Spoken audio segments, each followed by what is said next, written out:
Hello, and welcome back to Arena Football Statement. I am your humble host, Monsieur Jacques Ducournay. All right. And today, I have a very special guest, a champion-winning coach who does not lack in the personality department. Ladies and gentlemen, I give you this week in the CIF, Week 7. What? Oh, you didn't want me to speak in a French accent? Scottish. Must have missed that detail. We had a freaking great weekend. Let's review some games, shall we? Let's go to Billings, Montana, where the Outlaws hosted the Southwest Kansas Storm. In their first game out, they won the Lone Star Pitbulls by a score of 65-20. They liked that outcome so much, they decided, oi, let's freaking do that again, shall we? A 65-20 beatdown of the Southwest Kansas Storm. I didn't know how to pronounce this man's name, but Denarius Antoine had a solid defensive performance, cementing himself as a baller, shakala, 28. I'm a very confused individual. Let's head to Sioux City, where the undefeated Bandits hosted the Tyree Adams-less Salina Liberty, who were looking to find their offensive identity. They found a little bit of their identity in the second half, but it was a little too late to overcome the deficit. The Bandits stay undefeated, defeating the Salina Liberty 36-29. The Liberty head into their bye week at 500. Heading out west to Gillette, Wyoming, the Rapid City Marshals come up short in a high-scoring bid. The Mustangs get their first win of the season in front of their home crowd. 59-51 was the final score. Things are looking up for the Mustangs because for the first time, Omaha didn't play. So Wyoming got a win. On the flip side, good news for Topeka, they didn't lose this week because they didn't play either. Let's move on. I have a very special guest, a guy I've been really excited to talk to for about 3 years now. Ladies and gentlemen, let's welcome to the broadcast a very fine bovine rancher, head coach Marvin Bones Jones. Welcome to the show, Mr. Jones. Yeah, thanks for having me. I appreciate you coming on. First of all, you look great. I don't know how you do it, but you look great. Yeah, I'll be 50 in June, so. You look like you could still play the position of linebacker. Yeah, I could give you 1 or 2 plays a game. Yeah, oh, absolutely. Okay. All right. That's better than just running plays, not passing plays. I hear you. All right. So can you tell us how did you become the Omaha Beef head coach? Well, I actually started out back in 2017 getting into the indoor league. I was in the IFL for a couple of seasons. Had a couple bad experiences, so I kind of walked away from a little bit and said I would not get back into coaching indoor football unless it was just really a right situation, organization that was going to support me, kind of give everything that, you needed to have a successful program. So, sure. It was during that off season, I had already sent my resume to Ricky Burtz and said, hey, if you have anything in the future, let me know. And he hit me up a few months later. He said, hey, what if I had the perfect situation for you? Well, all you had to do is just coach.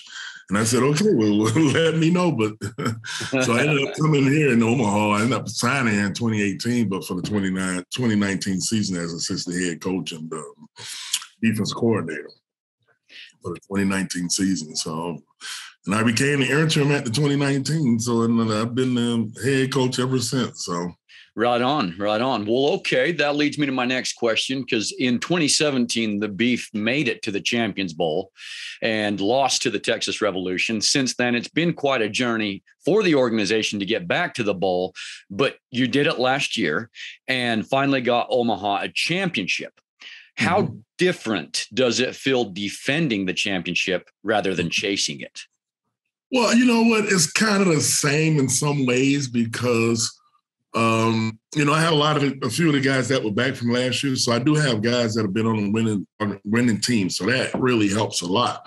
But you know, my thing is I always transition in about, like last year we had 15 rookies. This year we're probably at around 10 or 12. Oh, wow. So those guys don't feel the same pressure as, you know, guys like us. They're just here to really go out and play and try to, you know, help themselves out, whether it be, you know, a future outside of this or, you know, but we have a lot of guys that love the game. And I always tell my guys, whenever you're prepared, you don't feel pressure whenever you're prepared. So, and that's how I kind of approach with them. I don't continue to talk about a championship every day, things like that, but I make sure that guys are doing everything that they need to for us to be successful. On your roster, you have Tyler Jones, George Jones, Deshaun Jones, Jordan Jones, and your Coach Jones. You trying to keep it in the family, or? Funny thing is, I had a guy that happened to have emergency back home that left today, and his last name was Jones. oh boy.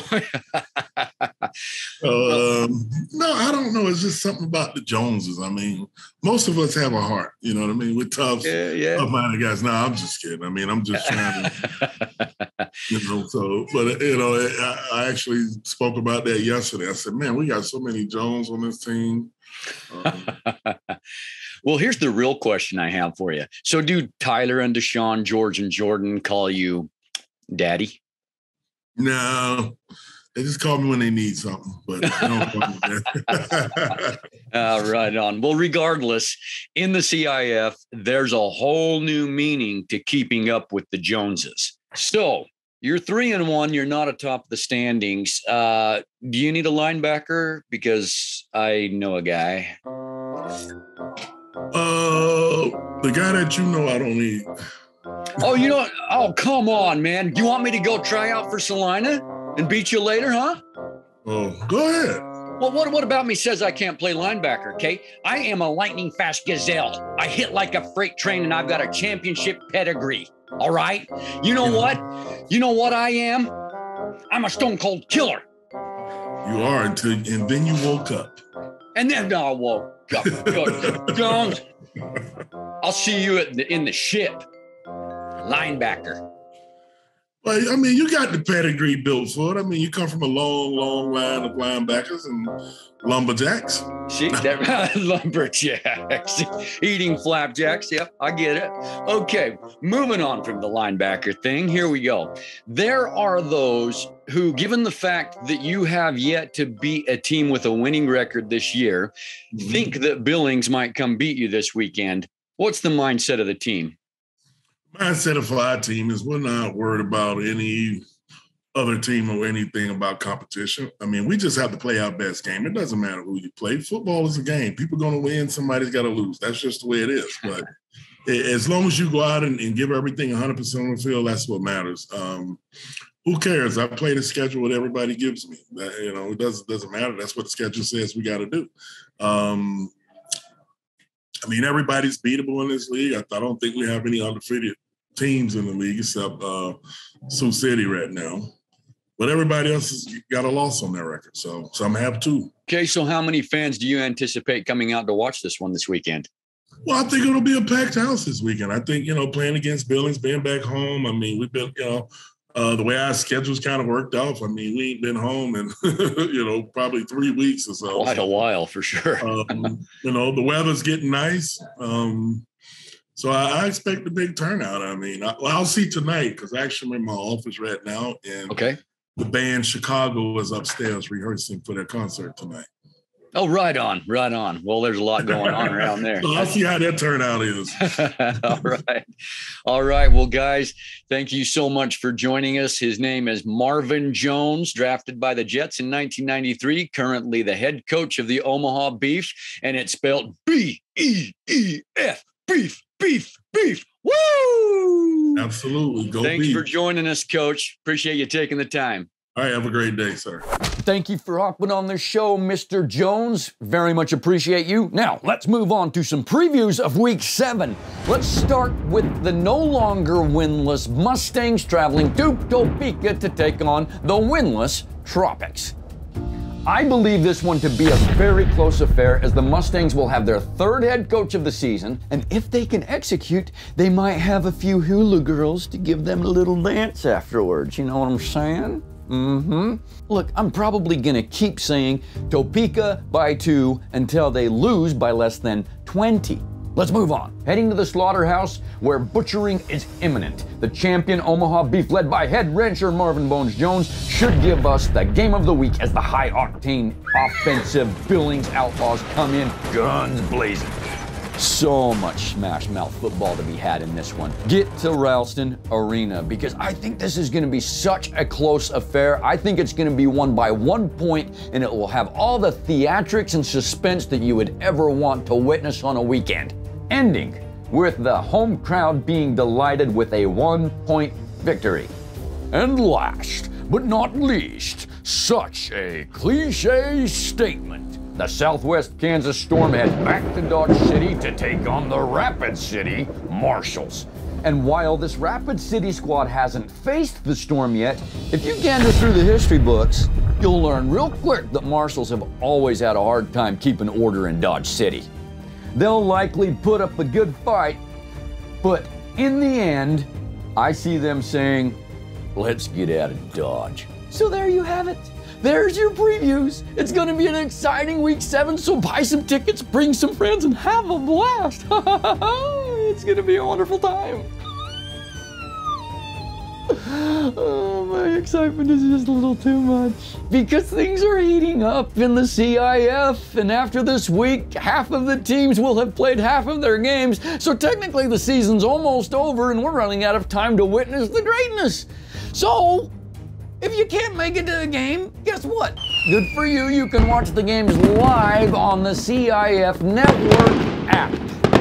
The Salina Liberty and Sioux City Bandits sit out this week to recover, regroup, replan, recuperate. I am your retarded representative recon, and rat is my arena football reinstatement. Of you.